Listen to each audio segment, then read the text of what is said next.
In cognitive, we must have the patient understand the movement through verbal cues and even visual cues, such as using mirrors.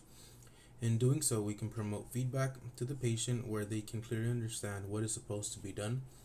In the associative phase, we can begin to incorporate other feedback mechanisms, such as internal cues, by asking the patient how they are while performing said movements. In doing so, we can also begin to decrease verbal feedback and instead now rely on the internal feedback that the patient feels.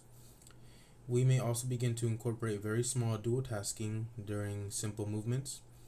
During the autonomous stage, we must begin and continue habituation movements. External cues will be minimized while internal cues will be maximized. The incorporation of duotasking can also be increased to make movement more functional compared to remaining repetitive. In order to help a Parkinson's patient exaggerate their movements, we can have the patient think bigger.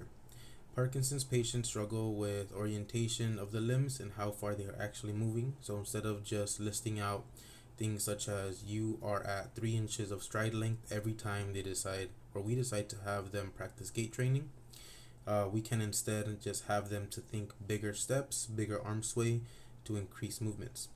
If they continue to struggle, we can also use the think bigger technique in front of a mirror so they can visually see what bigger actually means in regards to the movement. So what this means is we can have them in front of a mirror see how far they actually move in regards to arm sway and foot movement, and then when we tell them to think bigger, we can relate that bigger to a bigger step or even a bigger arm sway.